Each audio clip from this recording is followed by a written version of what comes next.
Welcome to Mogobe Nuggets of Wisdom podcast. My name is Mompoloki Mogobe. Our objective is to enthuse, inspire, energize, and empower entrepreneurs and entrepreneurs of all stripes here in BW and beyond. We do so by inviting these entrepreneurs and entrepreneurs into our makeshift studio. Sometimes we call them to the restaurant, sometimes we go to our studio, and we ask them to share their experiential knowledge, their experiences and their expertise, and we ask them as many questions as we can, aimed at empowering you also as a viewer.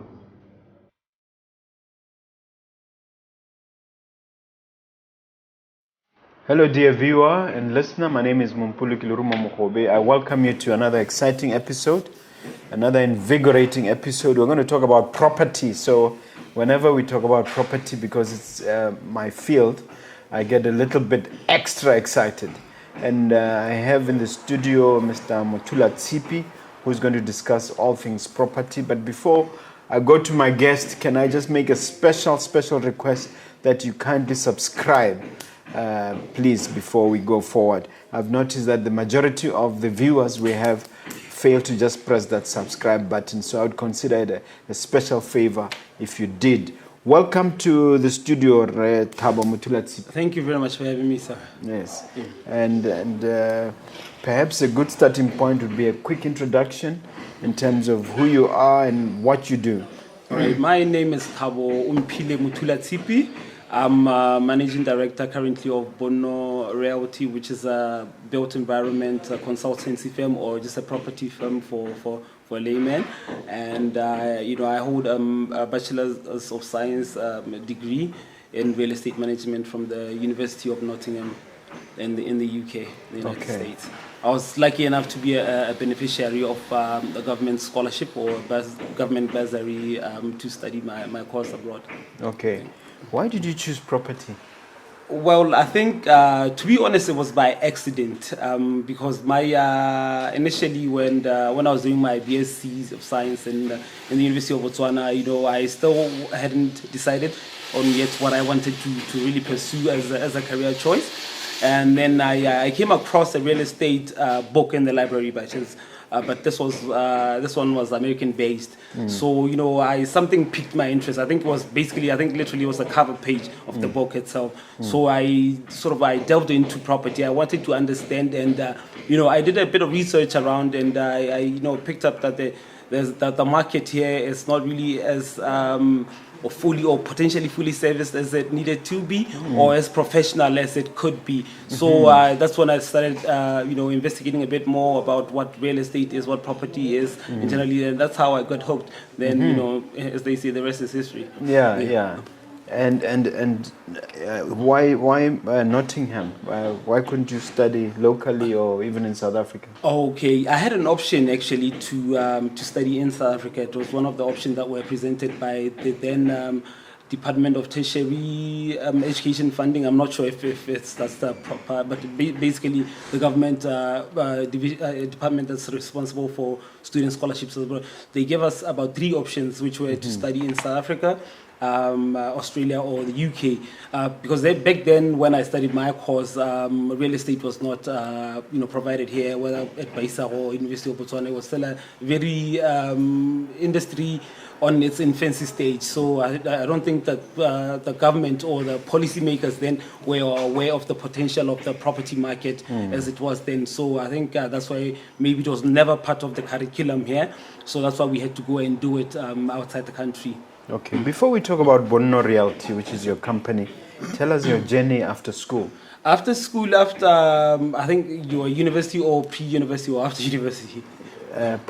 Post-university. Okay. After I got my bachelor's of science, I went to my first job actually, or my first internship was at Wilka Associates, which I then was gainfully employed by them after I finished my. I did an internship during my industrial placement. I came back to Botswana just so that I could learn the market, because our markets are a bit different. Ours is different from the UK one, because that one is much more advanced, and ours was still, as I was saying, still at infancy stage in terms of the structure and the setup and the the professionalism generally. So I came back to Willika Thurima, I think this was 2009. I started with them. I only was with them for a year. Then I had a short stint at BHC, which was about for 3 months. Then I realized maybe BHC, it's not my cup of coffee. I like the more private, where they allow you freedom of experiment, freedom of, just learning. And so after BHC, after my short stint at BHC, I went to work for Stocker Fleetwood Bird. Then I think that's where I stayed quite a bit of time. I think for about 3 years or so. Then after Stocker Fleetwood Bird, I went to Pamco Holding, which is a multinational franchise or multinational company, Pamco Holding Properties.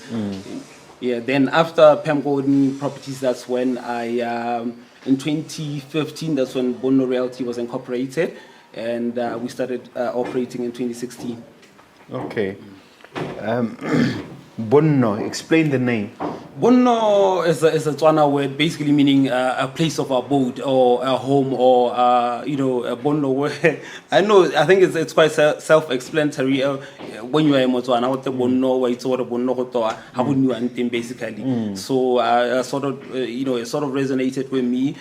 I did experiment with a couple of names, but Bonno, something about Bonno was just had that X factor. So that's why it means home, isn't it? Yes, it does mean home. Yeah. And the main activities of the company, what are they? Our focus areas are at the moment valuations.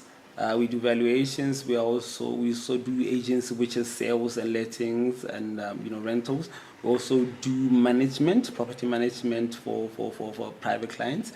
We also do a bit of auctioneering because we are accredited along that line as well.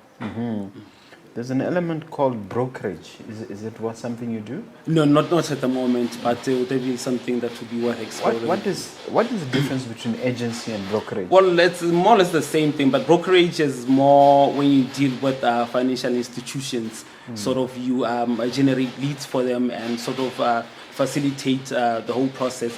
Whereas in agency, it's just acting on behalf of the client, whether a seller or a buyer looking for a property for them or looking to sell that property. Yes. Okay, sorry. Having studied this current market, where would you say we are in the market? Because I've heard a lot of experts say that property is cyclical. There's a property clock. I've had guests say that. Where do you think we stand now in the market? Well, at the moment, especially post-COVID, theoretically, the thinking was, because COVID has affected the great number of people in terms of their livelihood, in terms of their gain for their employment.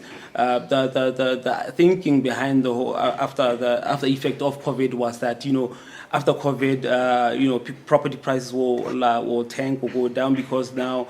The idea, or theoretically, that is that if people can't service their loans with banks, banks are forced to put them back in the market at for auctions or at a reserve price or at lower prices. So that would sort of have an over influx of supply into the market. But unfortunately, yes, of course. But unfortunately, our market is a bit peculiar. I don't think it responds, or maybe it responds later to global trends. I don't know why that is. We're still sort of trying to figure it out. But the whispers, or rather the rumors in the industry, is that banks are cartels. They can't release a whole chunk of these properties in the market, the non-performing loans ones, because definitely to affect their loan book. Because once you oversupply the market, prices sort of tank. And once prices tank, and look, these properties, these are investments for banks. And once you oversupply the market with so much property in the market, then obviously it affects the prices. It's easier to get property when there is an oversupply. So the rumor is that banks are sort of holding on to these non-performing loans, so that is to play the market. Playing the market basically means that sort of controlling the market, because we only release this amount into the market, let the sort of the market correct itself. So I think that's why. You mentioned that it's rumors. What is the reality?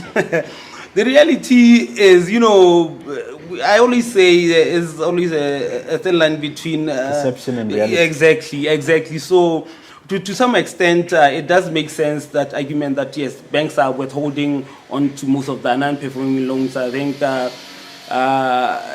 it does not give us a clearer indication as to how the market is actually performing. So it's a bit difficult to sort of denote or reduce the trend that the market is going because of such. Yeah. What about prices? Have prices come down post-COVID or around COVID? Well, they have sort of stagnated.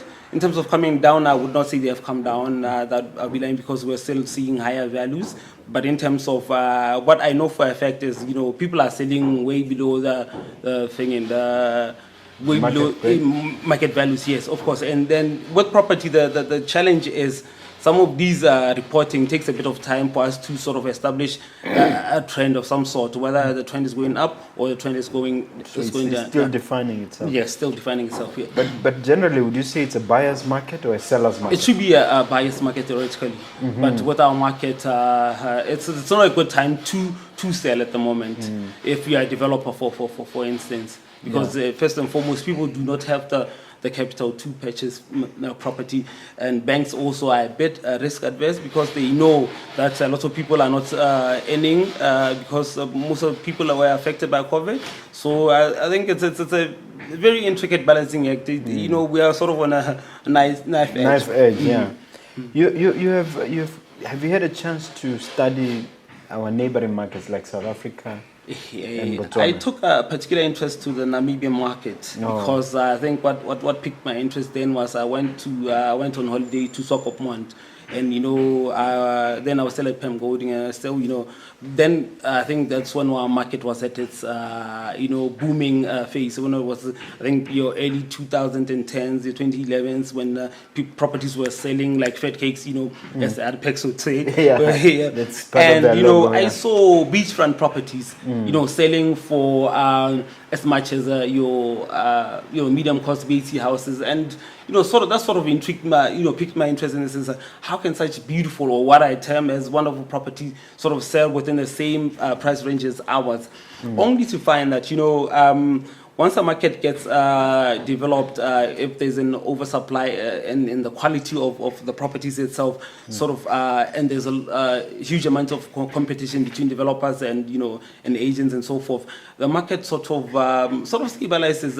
Property, if there's enough supply, there is enough takers, then the sort of market sort of stabilizes, and it becomes sort of affordable for lack of a better word. But it's I felt properties that side were... It's an oversupply. It's a glut. Well, the prices to come down. Yes, but I think maybe the price never went up in the first place. Oh, I see. Maybe they never went up. Maybe there was just a fairly priced. Unlike our market, sometimes where we feel like people would complain about a 2.5 or a two-bedroom BT house in phase 2 going for 800,000 when you can get probably a duplex in South Africa for the same amount of money. But people have been always intrigued about the Botswana market. The reason why I said ours is a bit peculiar, it's a bit different, doesn't react, or maybe takes a bit of time to react to global trends. So that's why ours is very, very interesting. So that is when you're at Pem Goldby. Now, what is the current situation? How does our market compare to the Namibian market, even to the South African market? I think generally with economics, it's just that trends or cycles usually correct themselves, or the market we say will correct itself. If a property is overpriced, first and foremost, there won't be any takers for it. So you don't want to keep a property in the market for too long, because if it's too long in the market, ultimately you'll be forced to bring down the price. So that's the correcting bit of it. So at the moment, I think we're still yet to see how, because we're still studying how COVID has affected the market and how the market will correct itself. So it's still the jury's still out here. It's interesting that you're saying that the impact of COVID is still sorting itself out, because we had the global economic meltdown 0809, and the similar responses were said. We were told that no, the market is still down. Nothing happened. And now with COVID 10, 11 years later, we're having something similar. And are we still going to say there's no impact. In the end, with the 0809, there was no real impact. Of course. So now, with COVID, are we likely to say there's no real impact again? Yes, like I said, I like to go back to my point that ours is a very particular market, whether by design or by an act of God, I do not know. Because, like you were saying, after the credit crunch, 2008, 2009, the expectation was, the property prices or the property, there will be a property crash. Yes, but we never experienced that. I think you as a developer, you would also allude to that. Because I've always said, maybe the rumors are indeed true that, when it, maybe the banks, speculate, they hold on to these non-performing loans to see how the recovery is. If lucky for them, recovery happens quickly, the market's able to stabilize before they realize those losses. Yeah. So I think with COVID or post-COVID, we're likely to see something similar. But soon enough, one day, something will have to give. Yeah, you mentioned how sometimes perceptions and reality sort of intermingle a bit. If you grab a newspaper, you see a lot of advertisements in the matter between people's properties being sold.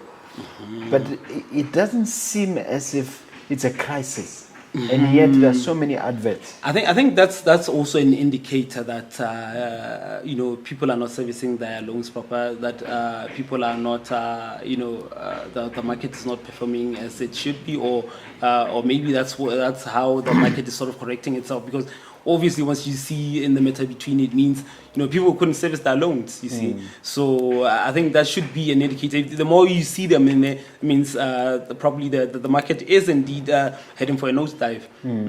Let's hope not. Let's hope not. If you're an investor in property, yes, it's your worst fear. Yeah. All right. You yourself decided on property. Can you tell the viewer why property for you is an ideal investment, and why you believe that this is an area, the best economic activity area that you chose? I think if you're looking to realize long-term growth or long-term profit margins, or property as an asset class, it's one of the most secure or safest with term. If you look at your stocks and bonds, if you look at your shares, those ones are they're very volatile. Whereas with property, the changes in property are quite minute. If there is a dip, it doesn't happen on a larger scale as if you were to invest in, for example, say shares. Say shares, you can buy a stock of apples. Also not apples, apple. Choppies. Or choppies, yes, for lack of a better, choppies. Or BTC, I would like to use BTC an example. When BTC, initially at the IPO, it came in at I think there was one puller per share, but now it's at I think it's about 65. It's roving around the 65 tebe per share mark. So property in that sense, because I always say because land is an infinite resource. So therefore, because we can't get an increase in land, but we do get an increase. You mean it's a finite resource? It is a finite. Sorry for my bad. It is a finite resource. So, but in terms of there is population growth, people are growing. The amount, number of people are growing, but the amount of land mass is not. We're taking up the space. They're not making any more land. No, they can't. Unless we move to Mars, of course. Of course, unless or we do become like Dubai and get extra land in the sea. But like I was saying, yes, property is a more secure class. Maybe bar gold. Gold is also a good commodity to invest in, by the way. But property, it has been historically has shown that it is a safer asset class to invest in as compared to other asset classes. Yes. It's a safety element. What about appreciation? Appreciation, as like I was saying, because it is a finite resource land, that is. So the general, theory is if something is in limited supply and there's a growing demand, appreciation will always be on the up. I mean, you do get these shocks once in a while after maybe 5-year cyclical periods where you get property dipping, but the general trend is always upwards. The graph is like may have some little bit dips, but it's always on the upward trend. Yeah. I want to go back to the area of operations for Bonno Realty. Yes. Which of these various areas would you say is your sweet spot? Where are you most comfortable? My sweetest spot would be valuations, because I was actually quite good in math. So and valuations deals with numbers, and I sort of it has been my go-to area, or my my cocoon, if you may. So that's why I know that's where my expertise is. Okay. Compared to the other to the other sectors of that we do focus Even on. property management. Even but this property is your management, sweet but spot. my sweet spot is valuations. Yeah. And in terms of valuations, could you just take us to school a little bit and tell us what you take into account when you value a property? Well, it depends on what kind of property it is. Let's say commercial. If it's a commercial property, for instance, the best method to value, obviously, the most important thing in property, depending on, doesn't matter which method you are applying, but location is your ultimate. Location is the go to. They always say three times. Location. Yes, you're right. Yes. Yeah, because that's sort of the main or the crux of value in a property, or the main sort of ingredient, I would say. But if we're looking at commercial property, what we look at is the best method to value property with is income. Basically, if a property is zoned for commercial purposes, the idea is that property is there to generate income. So the best way to explain its value, or to ascertain its value, is to see or to investigate how much it generates, or how much it then obviously you would capitalize. Yes, of course. There are also other factors that you do consider: location, the neighborhood itself, neighborhood meaning the area, the services supplied to the area. What else do we look at? Even the general fittings and finishes of a property obviously would dictate if client A or wants to move into building A or building B. Yes, but the aesthetics basically, but those do not form sort of the main ingredient of property valuations. Yeah. As you interact with Botswana, where do you think there's the biggest knowledge gap on valuations? Botswana, I think for the longest time didn't appreciate the value of property. We've sat on gold, and we didn't realize that it was gold, because we just took it for granted, because I think maybe it was not by design, but because of the fact that we grew up, we knew we were guaranteed at least one piece of land, and we didn't have to struggle. We didn't say we want the land, like our cases, like our South African brothers now, they are like our Zimbabwean brothers, the way they fought for their land. We just said back, after I turn 18, I can apply for land board or a land authority can give me, and it is my birthright. I think we sort of took it granted and didn't appreciate the value of land. I think until recently, when the government passed, I think it was the Transfer Duty Act of 2020, and the current one, the new Tribal Land Act, which came into effect, I think, early this year. And because previously, then, what government would do as well, because in these leases that we get from the land authority, is that we get given the land tenure, especially for, say, residential or tribal land, will be 99 years. Obviously, there will be these clauses. If I do find or discover minerals underneath the land, then I'll compulsory purchase the piece of land for. Yeah, and back then, previously, before the new Tribal Land Act, government used to sort of shortchange Botswana, because you would basically, let's say, even if you had a plot in the CBD, said, okay, no, I think there's a kimberlite pipe passing here, so I'm going to repossess my land at way below the market is willing to pay for it. So that's, even Botswana then didn't question, because they felt... So the new act now says market value? Yes, it says market value, and now it does allow for someone to engage an independent valuer, someone who's knowledgeable with market values or current market trends. So because previously government would engage their own in-house valuer, and these own house valuers will try and keep the cost at a minimum for government, obviously. Yes. So that's how a lot of Botswana were shortchanged in that area. Yeah. Is there any other impact that the new act has had?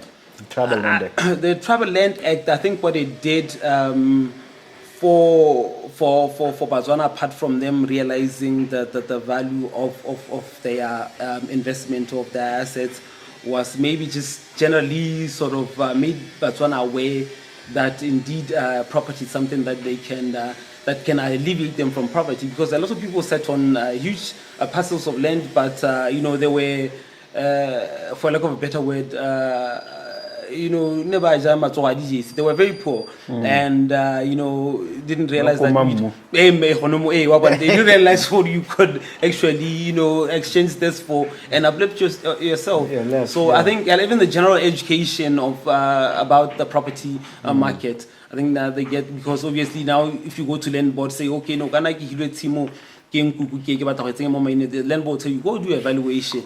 So some people get shocked when they realize, well, okay, maybe my property is worth $500,000. I thought it was just so in that sense, I think going forward we should see it sort of alleviating. Have you actually had specific experiences yourself as a valuer where you took your client by surprise by the value that you unearthed? Can you give share some of that? Well, I think I will give an example of when people were shocked about because people like to, especially people who are sellers, someone who's looking to sell. People who sell usually when they have issues or when they have problems or financial challenges, and people like to sort of calculate their problems into a property market. Sometimes you go to a property like it. So, for example, low-cost BT house, say in phase 2, just across the road, and because of the idea that people. I think wherever they got the idea from, that you can never go wrong with property. Property is which is very wrong. Actually, which is very wrong. And so when the value comes in a bit lower than the person's challenges, it becomes sort of a back and forth. So you try and sit them down because you realize that maybe they are not as knowledgeable as they thought they were, and you just hold their hand and show them the light. Some will believe, some will not, because obviously their circumstances will not want to take your word for it. In other words, they look at their needs first. Yes, and they expect the property to match their needs. Yes, of course. And that doesn't always happen. No, it doesn't. Because some people will overcommit or over. Overcommit in terms of maybe getting loans from the banks. Especially, I picked this up with the bank employees because I used to do quite a lot of valuations for bank employees back then, because I think bank employees, by nature of their, or I think by design of their job, that they usually get lower interest rates as compared to the general market. I think almost half of what we pay as a normal, customer walking through the door. And, they would overcommit. Someone would, value their property, release equity on it, stretch it so much so that there is no breathing space. And so that when they try and re-mortgage it, and then it becomes a bit of a challenge, because now the values haven't grown that much. Now they need to, to release equity, but the maths does not work. So they usually become frustrated. They usually became frustrated at that. So let's talk about your journey yourself as a property professional so far. What would you say were the highlights? What would be a few aha moments you've had? I think maybe let me go back a bit to what motivated me to start my own. I think it was born out of frustration and out of a feeling that I was going nowhere slowly. I was employed, my last, maybe because I already mentioned that my last formal 9 to 5 was with the company that I did mention before. I'm not sure if it's okay to maybe because I'll be exposing them. I had a tiff with my then boss, about commission that I was supposed to claim. It was very lucrative, very juicy amount of commission. Normally 5%. It was 5%, but because the property sold in millions of bullets, was the commission was quite nice. So I went to try and claim my commission, but then we had issues. I don't know why, because then it was a back and forth why I couldn't get what was due to me, and and some. I've always been, subconsciously, I think I've always been... What excuse did your employer have? She said, because I had been employed as a valuer. Then I sort of, because I was qualified in all subsectors, then in valuation and agency, so I said, let me try my hand at agency. First week, I sold a 7 million property, Extension 9. It was former British High Commission residence. Your check should have been 350,000. There, yes, you're right. Then I put in my claim form as usual, which was, then technicality started showing me technicalities, saying, we employed you as a valuer. So in this instance, because but if you are employed, you're not going to have the whole amount yourself. Yes, of course. We split. Yeah, we usually, normally what the agents did then, where they would split 50-50 with the company. The company would get 50%, I would get 50% as an agent. But because my primary role in the company was a valuer, I was the chief valuation officer then, was a valuer. Then, she started bringing out technicalities. And mind you, all my bosses were expatriates or were white people, Then I sat down to myself and said, I'd been, obviously these things build over time. And you see, there's in terms of, is there progression here? Where have I reached the ceiling? Is there personal development possible in this instance? Then I just said to myself, you know what? Ultimately, this is not rocket science. Trading property or transacting property is not rocket science. When I could do this for myself, I could. I remember when I was leaving, I had my first born. Then my first boy, my boss then was saying, "How can you leave? You're gonna see.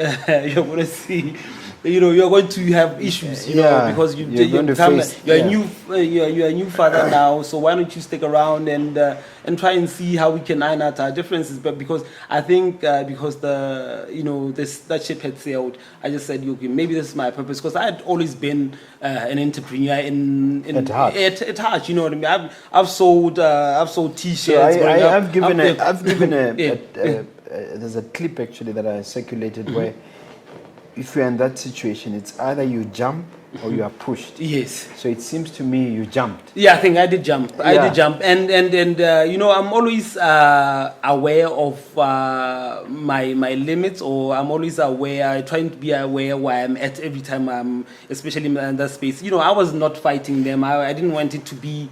I wanted to be amicable, so that in case in the future I needed help, they asked me to stay on for 3 more months, and against my will, I did. I mean, prior to the last year, they had taken good care of me. They had remunerated me quite handsomely, and it was just that the pity that the last year, we started having these issues together, and said, you know what, I can't negate the past 3 years just because I had a bad experience the last year. So I stayed on for 3 months before I actually jumped ship. And after, the beginning of 20, that's why my company was incorporated in 2015. Then I started operation in 2016 because I had to serve. It wasn't even noticed, mind you. It was just out of goodwill, after saying, you know what, these people are taking good care of me. Let me sort of return the favor, because they couldn't identify anyone with qualifications then who could regularly take up my spot. My position. Yes. It's very interesting. So, how challenging was it then after that to get started, to find your feet? It was worse than I expected. It was really? Worse. Starting out on my own. Yes. Because sorry. Because you are never... you may read all sorts of books about setting up a business, being an entrepreneur, but the experience is the best teacher. Experience is the best teacher. I remember that time, because when I started, because obviously I wanted to keep my overheads as low as possible. I started off as being my own receptionist, being my own messenger, being my own driver, and being my own agent sort of. So I literally I knew all the operations. So now I know all the operations of the business, because I literally did all of them. I also did a bit of accounting, financial management for non-accountants. I did study that as well. But it's a beautiful journey. It's a beautiful journey in the sense that it may have its own challenges, but what you learn more about yourself than you learn about the business. I like that. More about yourself. You learn that you have grit. Because I believe grit is the most important thing, especially when you are, because grit, tenacity. Tenacity, perseverance. You have to. Or failure is never an option. But why do you say it was hard? What exactly did you experience? It was hard in the sense that, my former boss alluded. I had just had a kid. As a first-time parent, I had obligations. I had mortgages to take care of. I thought I had planned accordingly. But once you start, and there's no business now come in, maybe you may get a fee note, 5,000, okay, no, but this is it now. I made the right choice. Then you go 3 months without any invoice, without raising any invoice. Now you see, now the rent has to be paid, the food has to be bought at the house, the maid has to be paid, you have to service your car loan, you have to, other investments, other obligations. Why is the market not responding for 3 months to you when you have all this talent and skill? Because people who are already established, or companies who are already established, they never want to cede any space to new entrants, because people like to protect their cake as much as possible. Tough, so because you would want to collaborate with these guys and say, okay, but this is what I bring to the table and so forth. And they would say, because I don't know what it is. Maybe it's just the omens, or just the bad luck then, or what. But one other thing that I always believed in is that, if I give up, I'll be failing myself. If I give up, I'll be failing the people that I told them that, who believed in me. Because trust me, even my family started having doubts, because when I started working, then when I was working at these, my 9 to 5s, my family were sort of taking care of. Yeah. Then obviously now there's no income now. They look at you differently. They may do it subconsciously or unconsciously, but you start picking up these things. They will start sending you adverts. Say, because they knew when you were working, you were, you know what I mean. But because you know your journey, because you know where you want to go. And how do you respond when they? I think initially it used to affect me negatively. Then you know what I think I made peace with the fact that I said, these people never had this experience. I'll be the first generation entrepreneur, first generation employer in my family, because when my mother and the siblings and the parents, or the generation before they that, used to be employees all the time, so they couldn't understand why I left a good paying job, as they termed it, to try and but I just felt it was more of a purpose than really about money. So the reason why I said you discover more about yourself than about the business when you're. So I think I became a better person for it. I used to have challenges. I used to get these bouts of depression, because obviously if there's no income coming in, and it's very sad to look at your kids in the faces, and you can't buy bread because you had to take care of this. So what was the turning point? I think the turning point for me was I think when I moved to your building you mentioned in Kelly. When you became my tenant. When I became your tenant. I don't know why that is. Maybe it was just sheer luck, but things just started changing. Well, the location. It was right in the middle of right in the middle, yes. And I started, marketing myself more, and I started, because now I started I was also marketing you, because we market all our tenants. No, you do. You usually You're talking about Mogobe Office Park. Office Park in the main mall. I was dealing with a gentleman called Hape then, and a lady called Bakang, who's the receptionist. I think she left. Hape is still here. Bakang is left. Yeah. Oh, okay. Yes, then things started slowly changing, and you only see these green shoots. It is. I never say it's not really a destination per se. It's a journey that. Were you in our virtual offices, or were you in the cubicles? The cubicles on as soon as you enter the and the ones on the. Yes, those are the virtuals. Virtuals. Okay. I had 2 spots there. Okay. I had 2 cubicles. So you were there for how long? I was there for a year and I think about 3 months. Okay. And then your client base grew to the point where you needed a bigger space. Yes, and I needed more. I needed more staff, and I can gladly say now I have staff. I have 2 offices now, one in Gaborone, and now we're opening one in Palapye. Wow. So we should have opened this week, but I think next week things set. So what is the staff complement? A staff complement in total will be about 8 now. Okay. Yeah, including the Palapye office, the one that we're bringing into the. I want to ask you about the sales, but I think the sales have picked up. Well, the sales haven't picked up, but what has picked up is the valuations.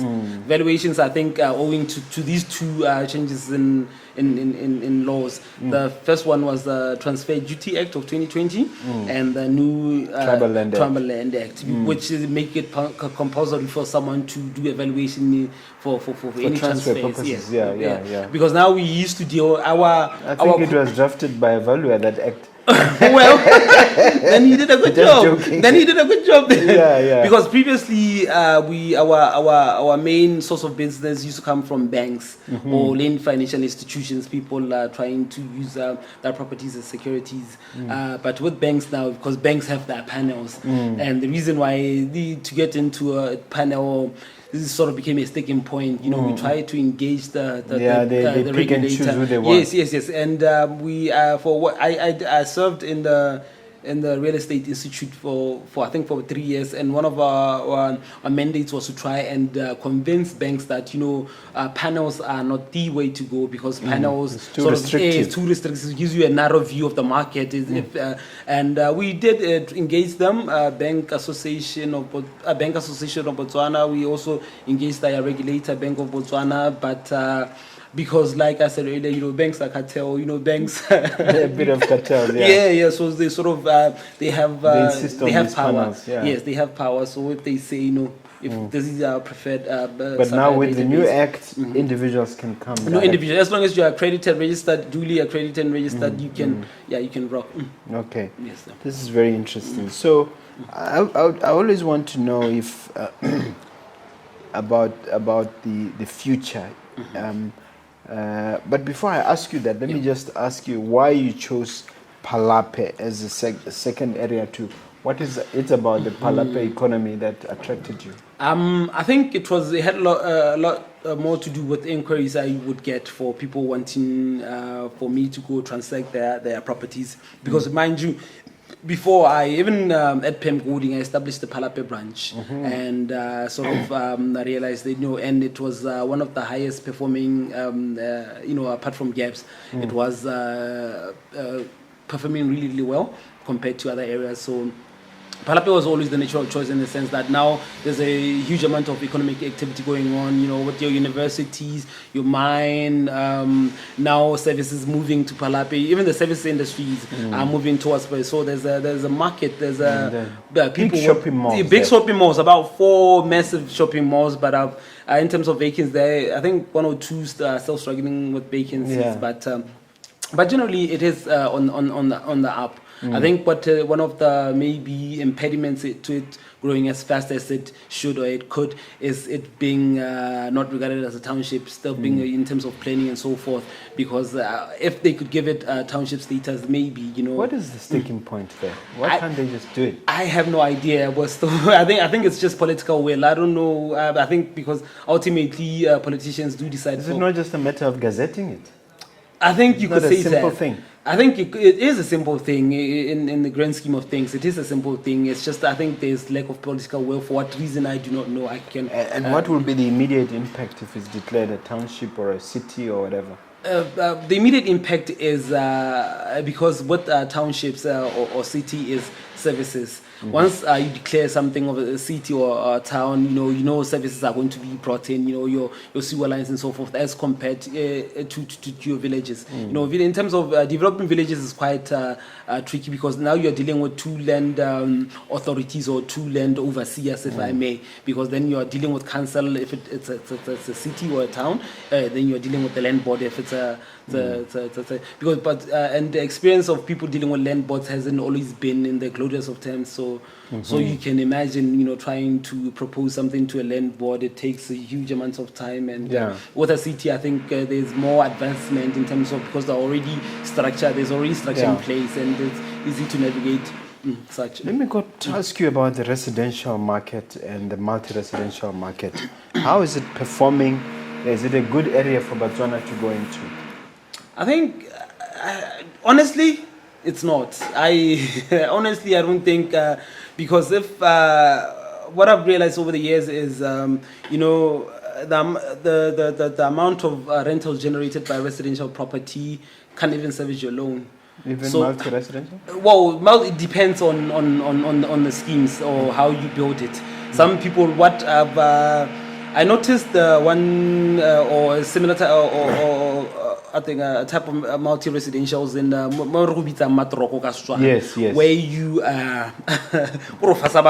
in a small and like you pick them like sardines in a very and you know morally Like I in don't a think Shah area. in a Shah area manju and morally I think that may come across as, but if you're a capitalist then you should not have any issues with it, because a lot of expatriates who've invested in sort of these multi-races, what they've done is, you know, they've built all these onomatroka as we term them, and you would have about I was doing one valuation for one gentleman in Mauritania. He had about 70 rooms of these I think there were about 7-10 each room. But in a what? In a 40 by 40? Yeah, it was a very congested plot. So what he did was, okay, Mole Trogo Lilo one, he would put about 6 units, bathroom at the end, and they share these things. But because in terms of dignity to the tenants, you felt this is not a proper way to live. But you could, but when we did the math, this guy is killing it. Cash, yeah. Yes, of course, because I think each tenant is paying was paying about $700, and these tenants were about close to 70. And you know, you looked at the type of construction. It was you know, he used the standard, most basic finishes, most basic building materials. Ceiling high, plaster, paint. So you are saying those types you can make money, but generally. But generally you can't, because if you over invest in a property and try and realize, you'll take a bit of time to realize your return on investment. But aren't there council regulations and limitations of what? Well, I think now or recently, because I think back the tribal land used to be where there was no building control. Yes. And people used to put even anything they wanted, and people used to put multi-reses in residential areas without any repercussions, without any approval, without any repercussions.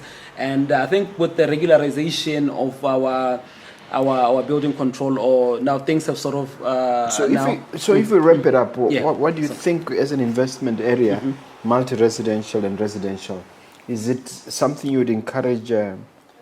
I think I would go for depending on the scheme. I'll go for multi-residential, because then you're guaranteed of. I think what that's what we do here. Yes, I think what is more okay. Mostly multi-residential. Yes, I think if you target the lower end of the market, that's where the money is. Yeah. Because I think generally as Botswana, we are not as rich as we are rumored to be. Of course, and you can see that the higher end of the market, how many people are willing to pay rentals of 10,000 and above? Very few. That market is very limited. Yeah. So if you, so the majority of our people can afford the rentals from 500. Those who work at these, retail stores, but you are 1.2, and they work within the cities. And so from your rent over 500, which I alluded to earlier, on Air Island. Say student accommodation, studio apartments. As long as you can try and squeeze in as many units as possible within a plot, I think you're able to do make well. your returns. Yeah. Okay. Now I do mentorship, property mentorship for quite a number of youngsters, and the usual question is, how do I climb that property ladder? What is the way to reach property success? What would be your advice for people who are starting? What is the approach? The approach to putting your first foot on the ladder would be, like I was saying, is it depends on someone's economic background. Ultimately you need money to. Well, let's just assume an average student. I think the best way to go about it would be unit trusts, or these. If you want to own a share of, and say Mogobe has listed on the stock exchange, and you want to own part of Mogobe Inc. Say buy these unit trusts, buy shares Mogobe Inc. So I think that's the most simplistic way of looking at things, because and the most affordable way, because you can start off with 100 shares and slowly build your way up until you're able to realize enough so that you can divest and start your own if you wanted to raise capital. So are there still huge barriers of entry then to get into property investment? I think cash is king, and we don't have cash, so we are not yet kings, or we can't be kings yet. So once you get the cash, so that ultimately the fine capital, it is a barrier to a lot of industries, even property, included. So let me ask you an embarrassing question. Why is it that most most estate agents are not property investors. You'd think that they would know in and out everything about property. Agents,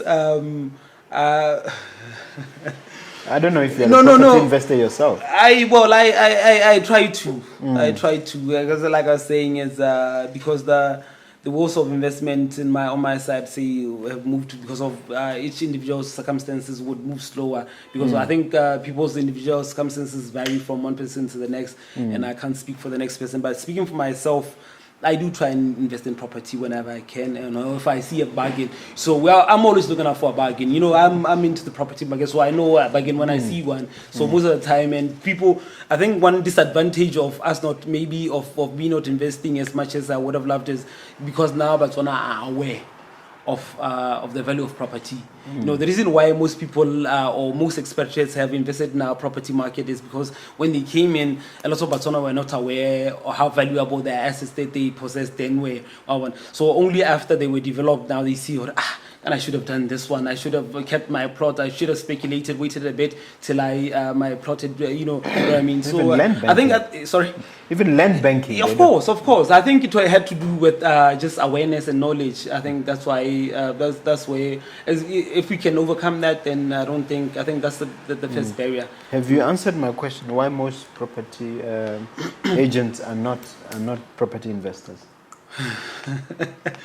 Because I think if I myself, because I studied property, I said the reason why maybe because they haven't found the cheaper ones, for lack of a better word, somewhere to invest, because they would know, okay, no, this is because obviously most of the time we're always trying to get the highest return for our clients as possible. Well, I asked one property agent, and he said the reason is that the income is unpredictable. So when you go to a bank, they say, you mean in that land? Yes, of course. Banks would never want to touch me. Trust me, because I work on, if I work on commission, because my income is not, and I don't blame them to some extent, because my income is not, what's the word? That was the word that I'm looking for. Consistent, yes. Consistent. So I'm very risky. If you take me on and I make 50,000 this month, then next 2 months I can't even put. So how do you then stabilize? You go. Do you have to go the cash route initially? Yes. I've been doing it the cash route way. Yeah. I'll try and once you get to a certain level, then you can do equity release. Of course. Yeah. Once you are able to release equity, then you are good. Okay. You can move on to the next project. Yeah. Let's talk about brand Thabo Mothulatshipi. As a brand, what are we looking at 10, 15 years down the line? We're looking at you. Because I honestly, I heard a bit about your story, whether it's true or not. I think I used to have a friend that mentioned in Kelly, so he did tell me a bit about your story, and I got a little bit inspired. Said, obviously you started off as a lawyer, I like to be so, and you move into the property space over time, and maybe I don't want to be a lawyer per se, but I would want to be a property developer as well at some point, try and get as much as possible. So what can we if we play back this tape, what will be the reality? I want to be able to play this tape and look at the reality 10 to 15 years. Yes, what will be on the ground? What will be on the ground? Probably another 10-story building in the CBD called under my names, and probably a few more properties in and around the country, to your tourist areas as well. Yeah, you can hold me to that. Yeah, well, I will play this tape all right. when the time comes. Yes, okay, this is the time we get to ask me a question, sir. What is your question for me? Okay, my question for you as a property investor or a property developer like yourself is, what has been your biggest challenge in terms of getting to where you are now? I can't put my finger on one thing. Okay. I think I've had a series of what I call cataclysmic challenges. Okay. Earth-shattering type of challenges. But by God's grace, we've been able to overcome them. Yes. The one challenge was the threat to my profession. Once there's a big case. The other was when I had a big fight with a giant company, yes. Which we managed to prevail over a period of 3 years, where one of our shopping centers was empty for about 2-3 years because of this fight. So it was an existential crisis that we went through. The other sort of challenges that we've had relate to Tsele, which every Botswana has to grapple with, where other Botswana don't seem to want others to succeed, where I've had to confront this Tsele and deal with it in a very, sometimes a fairly ugly way. So these are typical challenges that any person who wants to succeed as a Motswana will have to deal with.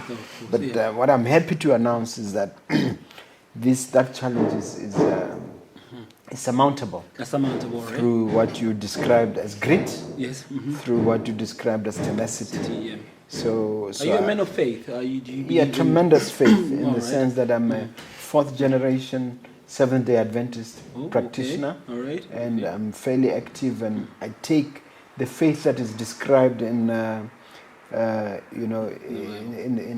Hebrews 11. I take it quite literally. The substance of things, faith is the substance of things hoped for, and the evidence of things unseen, or words to that effect. So I take that literally. So you need to have faith to you. And I think faith is actually an important component in success. The first is desire, then faith, and then followed by action. So I believe in faith, and I believe in the Hebrews 11 type of faith. Yes. I hope I've answered your question. No. Well, you have, sir. And just maybe one comment from my side is that I would want to appreciate you, give you your flowers while you're still alive, that you do. We look at you, trust me, you inspire lots of people. You may not know it because people talk about you in glowing terms, mind you. And you are a few of Botswana businessmen we can look up to and probably say, okay, no, this guy came from, maybe we don't know your background. Well, but I share it. I came from nowhere, zero, literally, and now you are here, and it shows us that it is possible. And if you look around the CBD, I want to say, look around the CBD, how many Botswana own plots now in the CBD?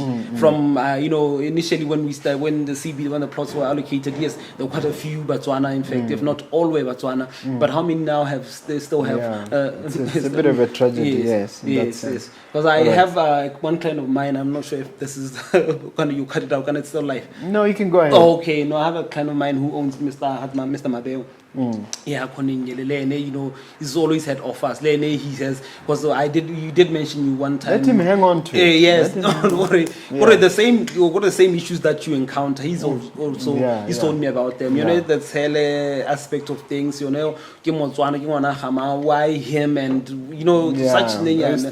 such petty issues. You just have to keep pushing forward and realize your purpose. Yeah. All right. Now this is a time when you get to talk to the viewers directly via that camera, to leave them with words of inspiration, words of encouragement as we get to the end of our conversation.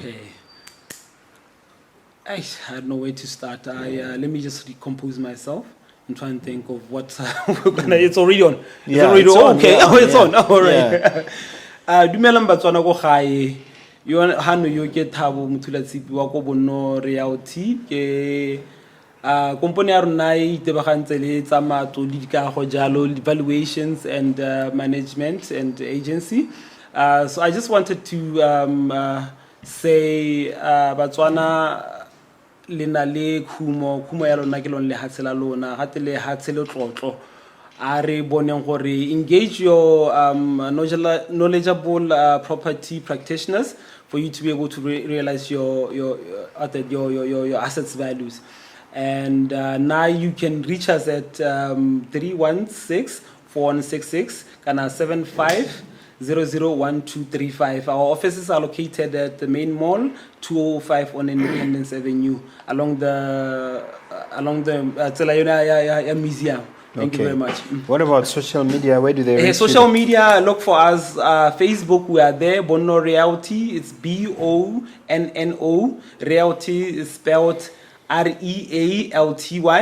It's the same on Twitter. It's the same on Instagram. Okay. Thank you very much. You've been a wonderful guest. Thank you, sir. Thank you very much. Much appreciated.